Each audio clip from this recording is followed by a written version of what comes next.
अस्सलामुअलैकुम my YouTube family. उम्मीद है कि सब ठीक ठाक और खैरियत से होंगे।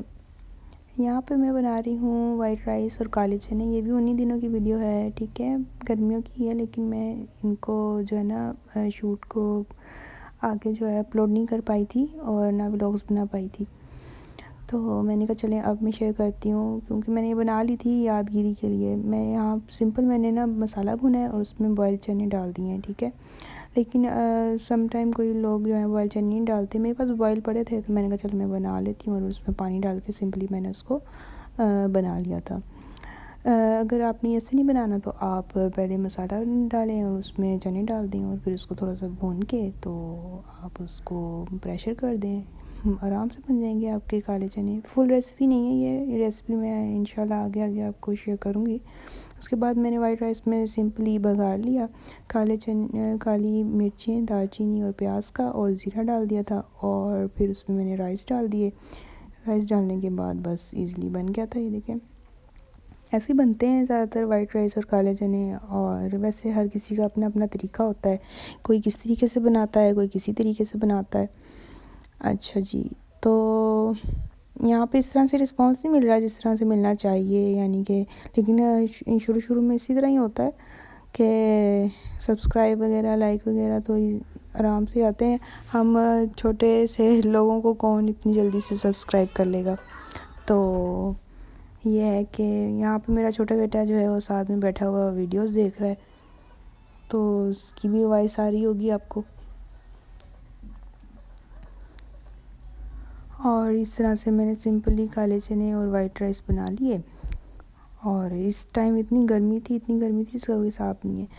और मैं यही सोच रही थी कि करें क्या और क्या ना करें। बहुत गर्मी थी और अब सर्दी बहुत है। खैर, वक्त के साथ साथ सब कुछ चल ही रहा होता है। और फिर मैंने इसको दम पे लगा दिया था और ये आराम से बन गए थे। मैं चाह रही थी कि मैं अपना जो घर है ना नीट एंड क्लीन कर दूँ, ठीक है, नीट एंड क्लीन करती जाऊँ और क्या कहते हैं, मुझे बाद में परेशानी ना हो। तो इसलिए मैंने ये सब कुछ किया।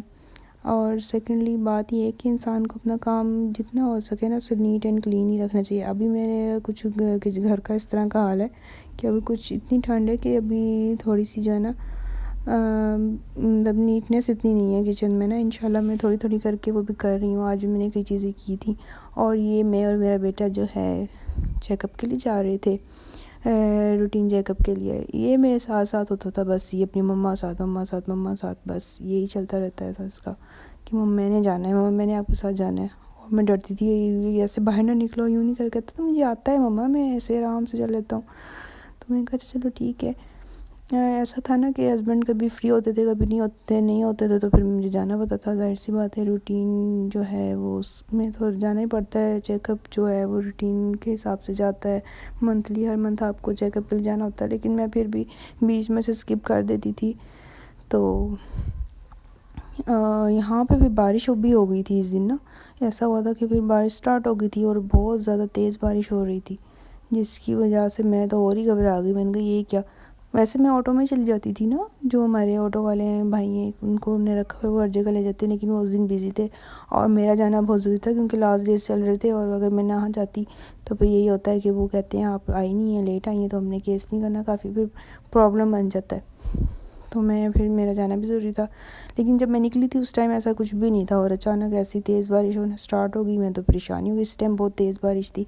ये तो हम ऑरेंज ट्रेन में थे ना बैठे हुए, तो इसलिए पता नहीं चल रहा था। और यहाँ पे मेरा बेटा बोल रहा था मैंने ही कॉइन्स जो है ना इंसर्ट करने और मैं ही डालूँगा। मैं कहती दे दो बेटा दे दो, दोनों इकट्ठे डालने होते हैं फिर प्रॉब्लम होता है।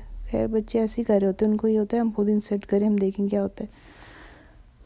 फिर मैंने कहा जिसको जल्दी से चलो जल्दी से चलो। फिर हम लोग चले गए थे और ये आगे और मैं अब इसको पीछे से आवाज़ें लगा रही थी, बेटा यहाँ रुक जाओ। फिर थोड़ी देर रुका है, फिर दोबारा जाना शुरू हो गया। फिर मैंने कहा अच्छा चलो आराम से चलो, आराम से जाओ, पकड़ के जाओ। इसी तरह मैं भी, मेरे लिए भी जाना इस टाइम बहुत ज़्यादा मुश्किल हो रहा था नीचे ना, तो मैं भी जा रही थी बड़ी मुश्किलों से। एक स्टेयर तो आपको उतरनी पड़ती है, दूसरी में आपको एक्सीलेटर मिल जाता है। फिर जब वो पूरा नीचे उतर गया मैंने कहा चलो साइड से भी थोड़ी सी वीडियो बना के देखते हैं। फिर नीचे जब हम गए तो एक्सीलेटर था, यहाँ से चलना भी बड़ा महाल था उस टाइम पे ना, उस कंडीशन में। तो क्योंकि लास्ट मंथ चल रहा था, लास्ट मंथ भी चल रहा था, साथ में लास्ट मंथ की तैयारियां भी चल रही थी, काम भी चल रहे थे, शॉपिंग भी चल रही थी, सब कुछ साथ साथ चल रहा था। और गर्मी भी इंतहा की साथ साथ ही चल रही थी। खैर जब बारिश होती थी थोड़ा सा जो है सुकून होता था, उसके बाद वही हफ्स और उसके साथ इंतहा की और गर्मी हो जाती थी बाद में, बारिश के बाद ना। और बिल्कुल हवा तो ऐसे हो जाती थी, लाहौर का वेदर ऐसा हो जाता था कि बंद हो जाता था। अब दूसरी जगह का मुझे नहीं पता कि क्या होता है, दूसरी सिटीज़ में क्या था क्या नहीं। यहाँ पे तो ऐसा था कि ज़रा सी जैसे बादल हुए हैं, थोड़ी सी हवा चलती थी, और समटाइम तो हवा भी नहीं चलती थी, और ऐसी वो घुटा घुटा सब मौसम। और उसकी बारिश के बाद तो और चिपचिपा सा अजीब भी कुछ। और ये मेरी जो है ना रूम की विंडो का से बाहर का नज़ारा है।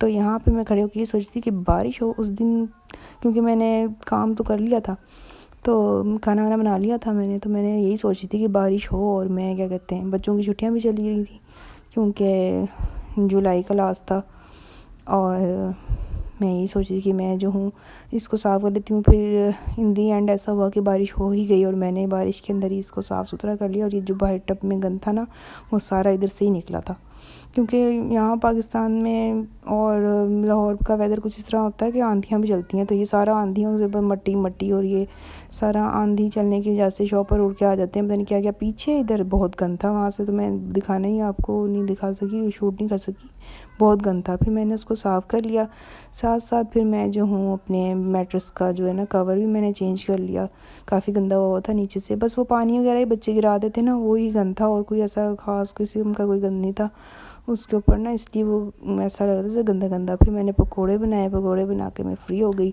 साथ में कुछ ये अदरक लहसुन का पेस्ट और फ्रूट्स वगैरह भी वॉश करके, मैंने कहा चलो लास्ट डे चल रहे, सारा कुछ मैं फिर करके गई थी। और आपको मेरी वीडियो अच्छी लगी हो तो प्लीज़ लाइक कीजिएगा, सब्सक्राइब कीजिएगा, और ताकि फिर बंदे को होता है ना कि चलें मैं और चीज़ें भी अपलोड करूँ, दिल करता है। और क्योंकि आपको अच्छा सा रिस्पांस मिलता है, तो बाद में हमारी ये तैयारी हो गई थी। ओके जी, खुश रहें, आबाद रहें, अल्लाह हाफिज़।